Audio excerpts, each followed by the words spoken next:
14वां अध्याय। पौलुस और बरनबास सुसमाचार प्रचार करते हुए एशिया के उन क्षेत्रों में पहुंच गए जहां अब तक सुसमाचार नहीं पहुंचा था। वे कुप्रुस के उस क्षेत्र में पहुंचे जो आज टर्की के नाम से जाना जाता है, और वे पंफूलिया के तटवर्ती क्षेत्र तक नहीं रुके। ऐसा माना जाता है कि पौलुस को यहीं पर मलेरिया का बुखार हुआ था, और उस समय मलेरिया पंफूलिया के तमाम क्षेत्र में फैला हुआ था। पौलुस बाद में गलातियों को लिखता और बताता है कि वह कितना बीमार था जब वो उनके साथ था। सत्य तो यह है कि वो पंफूलिया में नहीं रुका रहा, बल्कि तुरंत ही मैदानी क्षेत्र पिसिदिया के अंताकिया नगर में चला आया। वो किसी और कारण से नहीं, बल्कि स्वास्थ्य संबंधी कारणों से वहां से अंताकिया चला गया था। इस प्रकार गलातिया के क्षेत्र में परमेश्वर का वचन बढ़ता ही जा रहा था। वे अंताकिया के आराधनालय में गए और वहां जाकर उन्होंने यीशु मसीह का प्रचार किया, जिसके परिणाम स्वरूप और अगले सप्ताह कई लोग प्रभु का वचन सुनने आए। इस प्रकार से पूरा नगर ही उनको सुनने आया, जिससे आराधनालय के यहूदी डाह से भर गए और उन्होंने लोगों को पौलुस और बरनबास के विरोध में बहकाया। इसलिए दोनों पौलुस और बरनबास उस शहर को छोड़ वहां से 50 मील दूर इकुनियम चले गए। और 14वें अध्याय की पहली 3 आयतों में लिखा है, इकुनियम में भी ऐसा ही हुआ कि वे यहूदियों के आराधनालय में साथ साथ नए और ऐसी बातें की कि यहूदी और यूनानियों दोनों में से बहुतों ने विश्वास किया। परंतु न मानने वाले यहूदियों ने अन्य जातियों के मन भाइयों के विरोध में उकसाए और बिगाड़ कर दिया, और वे बहुत दिन तक वहां रहे और प्रभु के भरोसे पर हियाव से बातें करते थे, और वह उनके हाथों से चिन्ह और अद्भुत काम करवाकर अपने अनुग्रह के वचन पर गवाही देता था। इसलिए वे इकुनियम में भी विरोध का सामना कर रहे थे, परंतु विरोध से भागने के बदले वे वहां बहुत समय तक रुके रहे, ताकि जिन्होंने विश्वास किया था उनको विश्वास में मजबूत कर सके। मेरा मानना है कि आज की कलीसिया की सबसे बड़ी कमजोरी यही है कि जो विश्वास में आगे आते हैं उन लोगों को मजबूती प्रदान नहीं कर पाते हैं। कई बार कलीसिया प्रचार पर बल देती है, न कि एक सशक्त देह के विकास पर। यहाँ जब उन्होंने विरोध को देखा तो अभी बहुत समय तक वे इकुनियम में रहे, ताकि विश्वासियों को विश्वास में स्थापित करें, क्योंकि वे जानते थे कि विश्वासियों को अपनी मसीही साक्षी में दुख उठाना होगा। अब वे प्रभु में हियाव से बोल रहे थे और प्रभु में उसके अनुग्रह के वचन के द्वारा गवाही दे रहे थे। दूसरे शब्दों में, प्रेरितों के काम की पुस्तक के अंतिम पद में कि वे सब जगह प्रचार करते फिरे और प्रभु चिन्हों द्वारा उनके साथ काम कर रहा था। यहाँ फिर प्रभु सत्य की गवाही चिन्ह, चमत्कार व अद्भुत कार्यों के द्वारा देता है, जो इकुनियम में किए गए, कि जो कुछ कहा गया है उसको प्रमाणित करे। आज बहुतों ने इस बात को उल्टा समझ लिया है कि चिन्ह पहले होते थे और वे चिन्हों द्वारा लोगों को आकर्षित करना चाहते थे, परंतु नए नियम में दिखाए गए चिन्ह वचन को प्रमाणित करने के लिए होते हैं। उन्होंने हियाव के साथ प्रभु के विषय उन्हें बताया और प्रभु ने सच के विषय चिन्ह द्वारा प्रमाणित किया। 2-12 में लिखा है, परंतु नगर के लोगों में फूट पड़ गई थी, इसलिए कितने तो यहूदियों की ओर और कितने प्रेरितों की ओर हो गए। परंतु जब अन्य जातीय और यहूदी उनका अपमान और उन्हें पत्थरवाह करने के लिए अपने सरदारों समेत उन पर दौड़े, तो वे इस बात को जान गए और लुकाउनियों के लुस्त्रा और दिरबे नगरों में और आसपास के प्रदेशों में भाग गए और वहां सुसमाचार सुनाने लगे। लुस्त्रा में एक मनुष्य बैठा था जो पांवों का निर्बल था। वो जन्म ही से लंगड़ा था और कभी न चला था। वो पौलुस को बातें करते सुन रहा था, और पौलुस ने उसकी ओर टकटकी लगाकर देखा कि उसको चंगा होने का विश्वास है, और ऊंचे शब्द से कहा, अपने पांवों के बल सीधा खड़ा हो। तब वो उछल कर चलने फिरने लगा। लोगों ने पौलुस का ये काम देखकर लुकाउनिया की भाषा में ऊंचे शब्द से कहा, देवता मनुष्यों के रूप में होकर हमारे पास उतर आए हैं। और उन्होंने बरनबास को ज्यूस और पौलुस को हिरमेस कहा, क्योंकि वह बातें करने में मुख्य था।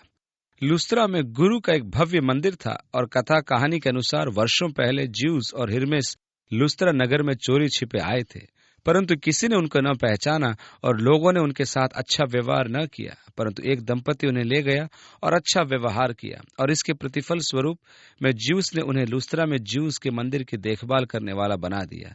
उसने उन्हें 2 वृक्षों में बदल दिया जो उस समय मंदिर के सामने खड़े थे, और इस प्रकार वे ज्यूस के मंदिर के पहरेदार। जब उन्होंने उस चमत्कार को देखा जो पौलुस ने विश्वास के वचन को बोलकर किया था, परमेश्वर के आत्मा के द्वारा पौलुस ने जाना कि उस मनुष्य में चंगाई के लिए विश्वास था, और पौलुस द्वारा यह परमेश्वर के आत्मा की परख थी। तब पौलुस ने बड़ी आवाज में विश्वास के वचन को कहा, अपने पैरों पर खड़ा हो जा। इस समय व्यक्ति के पास दो मार्ग थे, या तो विश्वास करके वह अपने पांवों पर खड़ा हो जाए, या पौलुस की आज्ञा की निंदा करके अपनी पंगु अवस्था में ही रहे। ध्यान दें, कितनी बार यीशु ने असंभव आज्ञाएं दी। उसने सूखे हाथ वाले व्यक्ति से कहा, अपना हाथ बढ़ा। उसने कहा, प्रभु क्या तू नहीं देखता मेरा हाथ सूखा हुआ है, मैं नहीं बढ़ा सकता। परंतु उसने ऐसा नहीं कहा। जिनको विश्वास के वचन से चुनौती दी जाती है, उनके पास हमेशा एक विकल्प होता है कि वे माने और परमेश्वर के कार्य को देख पाएं या उसके साथ विवाद करें। दुर्भाग्य से हम कई बार परमेश्वर के साथ विवाद करते हैं।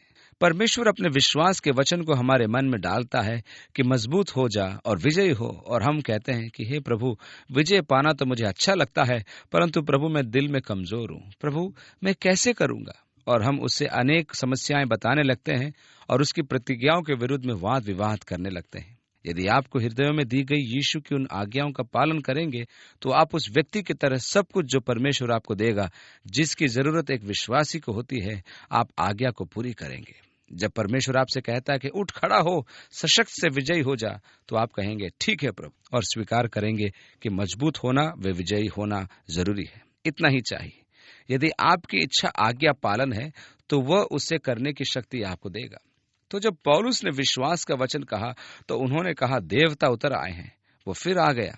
आपको वो कहानी याद है कि वो वहां पहले भी आया था। वो फिर आ गया और वे ज्यूस के मंदिर की ओर भागे, और ज्यूस के उस मंदिर का पुजारी जो उनके नगर के सामने था, बैल और फूलों के हार फाटकों पर लाकर लोगों के साथ बलिदान करना चाहता था। परंतु बरनबास और पौलुस प्रेरितों ने जब सुना, तो अपने कपड़े फाड़े और भीड़ में लपक गए और पुकार कर कहने लगे, हे लोगों, तुम क्या करते हो? हम भी तो तुम्हारे समान दुख सुख भोगी मनुष्य हैं, और तुम्हें सुसमाचार सुनाते हैं कि तुम व्यर्थ वस्तुओं से अलग होकर अपने परमेश्वर की ओर फिरो, जिसने स्वर्ग और पृथ्वी और समुद्र और जो कुछ उसमें है बनाया।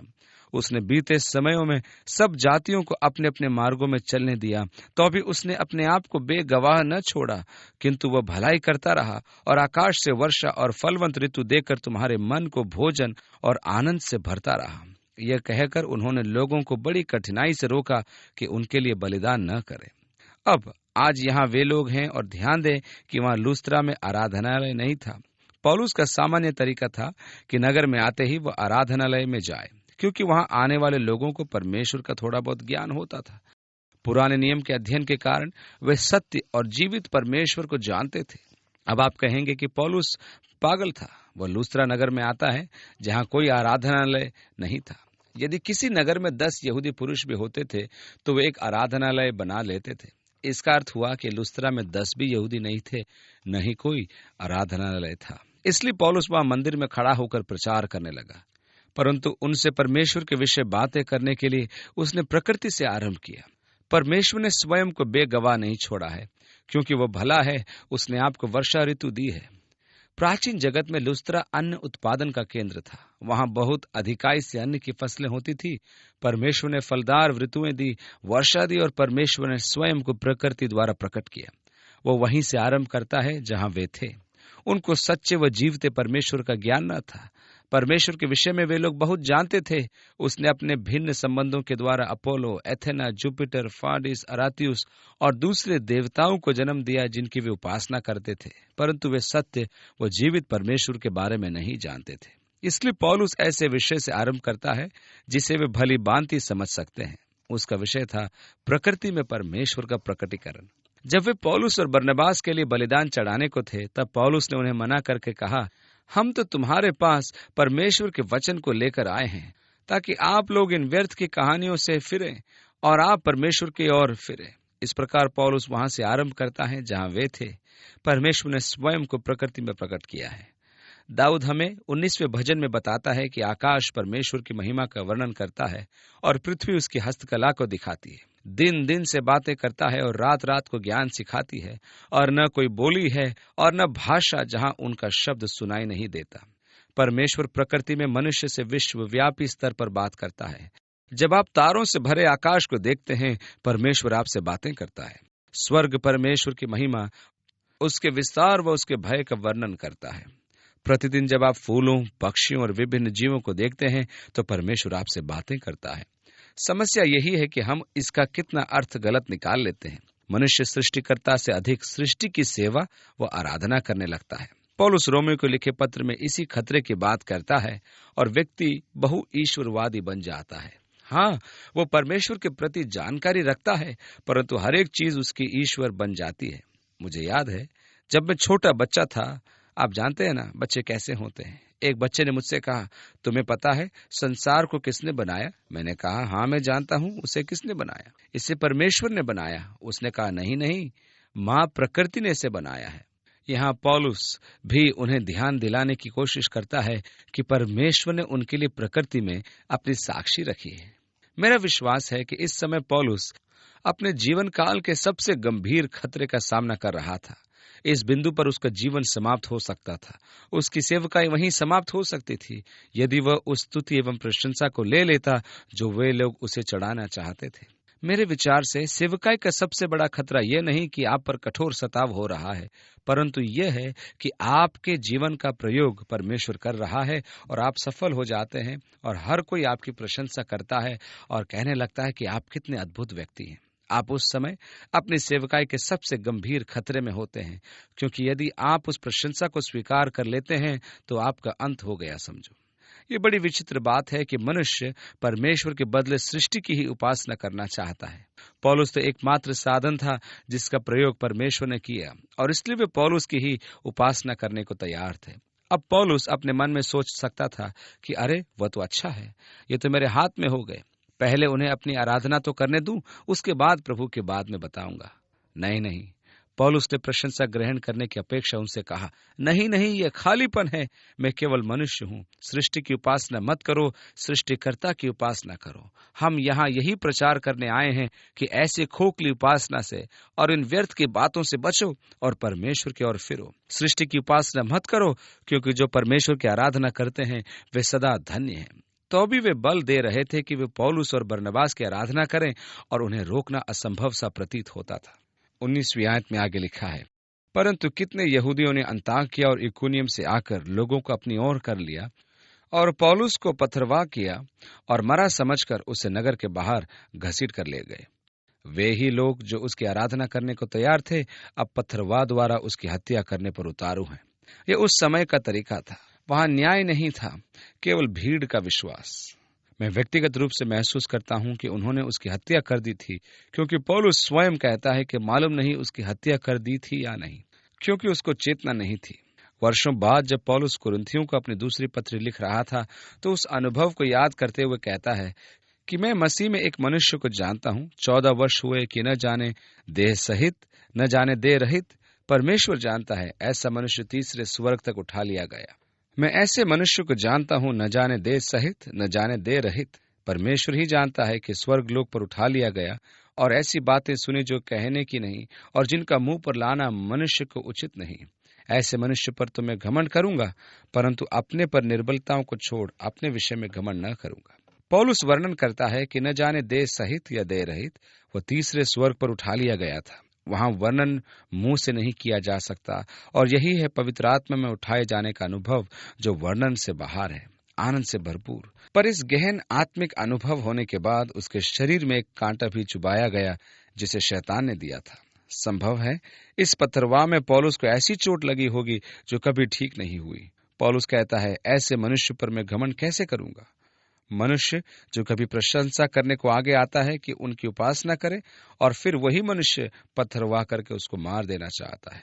20वीं आयत, परंतु जब चेले उसके चारों ओर आ खड़े हुए तो वह उठकर नगर में गया और दूसरे दिन बरनबास के साथ दिरबे को चला गया। आप क्या सोचते हैं कि वह डर के मारे भाग गया? पौलुस डर के भागने वालों में से नहीं था। वह फिर से नगर में लौट आया। पर जब चेले उसके चारों ओर खड़े हुए थे तो वह आकर नगर में गया और दूसरे दिन बरनबास के साथ दिरबे को चला गया, और वे इस नगर के लोगों में सुसमाचार सुनाकर और बहुत से चेले बनाकर लुस्त्रा और इकुनियम और अंताकिया को लौट आए, और चेलों के मन को स्थिर करते रहे और ये उपदेश देते थे कि विश्वास में बने रहो, क्योंकि हमें बड़े क्लेश उठाकर परमेश्वर के राज्य में प्रवेश करना होगा। उन्होंने ये नहीं कहा ये तो फूलों की सेज है, अब क्योंकि तुमने यीशु को ग्रहण कर लिया है इसलिए तुम्हारी समस्याएं खत्म हो जाएगी। नहीं, उन्होंने ऐसा नहीं कहा। उन्होंने कहा मार्ग कठिन है, क्लेश के साथ राज्य में प्रवेश करना होगा, परंतु उन्होंने मसीह के साथ विश्वास योग्यता में उनको प्रोत्साहित किया। बाद में पौलुस ने तीमुथियुस को लिखा, जो इसी नगर का था और पौलुस की प्रथम यात्रा में उससे मिला था और बाद में पौलुस के साथी के रूप में उसके साथ था, परंतु पौलुस उसे विश्वास में अपना पुत्र कहता है। इसमें संदेह नहीं कि इस यात्रा में पौलुस से मुलाकात के समय तीमुथियुस का मन परिवर्तन हुआ। पौलुस ने बाद में उसे लिखा और बताया कि उसे इस स्थान में कैसा क्लेश सहना पड़ा था, कि किस प्रकार परमेश्वर ने उसे बचाया जब वो इकुनियम और लिस्त्रा में था, बाद में दिरबे में था। यहाँ आश्चर्य की बात तो यह है कि परमेश्वर ने कैसे चमत्कार के द्वारा पौलुस को इन शत्रुओं से बचाया। अंताकिया में बाहर निकाले जाने के द्वारा वह कहता है, परमेश्वर ने मुझे इन लोगों से छुड़ाया। इकुनियम में वे पौलुस को पथरवाह करने की योजना बना रहे थे, परंतु पौलुस को पता चल गया और इससे पहले ही वह नगर छोड़कर चला गया। परमेश्वर ने उनकी यह योजना प्रकट करके पौलुस को बचा लिया। परमेश्वर एक ही प्रकार से काम नहीं करता, वह अत्यधिक परिवर्तनशील है। वह एक ही विधि से बंधा नहीं रहता, परंतु मनुष्य उसे कैसे एक ही तरी में बांध कर रखना चाहते हैं। मैं परमेश्वर को अपनी ही तरह लकीर का फकीर बनाना चाहता हूँ। मैं परमेश्वर को एक ही तरीके में बांधना चाहता हूँ, जिससे मैं कह सकूं, परमेश्वर इस प्रकार आपको बचाएगा, या फिर आप ऐसा ऐसा करोगे तो परमेश्वर आपके लिए ऐसा ऐसा करेगा। कुछ लोग ऐसे भी होते हैं जो परमेश्वर के काम करने के तरीके को हमेशा एक सा मानते हैं, परंतु ऐसा नहीं है। कभी वो आपको भीड़ से बचाता है तो कभी पथरवाह से। कभी वो आपको शहर के बाहर ले जाने के द्वारा कार्य करवाता है, या फिर शहर के अंदर रखकर वो कार्य करवाता है। अलग अलग तरीके से परमेश्वर अपने कार्य को करवाता है। तो उन्होंने बताया कि मार्ग कठिन है, क्लेश के द्वारा हम परमेश्वर के राज्य में प्रवेश करते हैं। इन कलीसियाओं में उन्होंने प्राचीनों का आह्वान किया। 23वीं आयत, और उन्होंने हर एक कलीसिया में उनके लिए प्राचीन ठहराए और उपवास सहित प्रार्थना करके उन्हें प्रभु के हाथ सौंपा, जिस पर उन्होंने विश्वास किया था। भाइयों, हम तुम्हें परमेश्वर के हाथ में सौंपते हैं, तथा प्रार्थना और उपवास के बाद उन्होंने प्राचीनों का अभिषेक किया और उनके लिए उन्होंने प्रार्थना की और उन्हें कलीसिया पर ठहराया। 24वीं आयत से आगे, और पिसदिया से होते हुए वे पंफूलिया पहुंचे और पिरगा में वचन सुनाकर अतालिया में आए और वहां से वे जहाज पर अंताकिया गए, जहां वे उस काम के लिए जो उन्होंने पूरा किया था परमेश्वर के अनुग्रह में सौंपे गए थे। इस प्रकार उनकी प्रथम मिशनरी यात्रा पूरी हुई और वे भाइयों के पास अंताकिया लौटे, जो फिनिके के घुमाव को देखते हुए भूमध्य सागर के उत्तरी तट पर है। 27वीं आयत से आगे, वहां पहुंचकर उन्होंने कलीसिया इकट्ठी की और बताया कि परमेश्वर ने उनके साथ होकर कैसे बड़े बड़े काम किए और अन्य जातियों के लिए विश्वास का द्वार खोल दिया, और वे चेलों के साथ बहुत दिन तक रहे। वे अपनी कलीसिया में आए और अन्य जातियों में परमेश्वर के अद्भुत कार्यों का वर्णन कर रहे थे और बता रहे थे कि परमेश्वर ने किस प्रकार अनुग्रह के द्वारा चमत्कार किए तथा किस प्रकार मसीह की देह का विकास अन्य जातियों में हुआ था।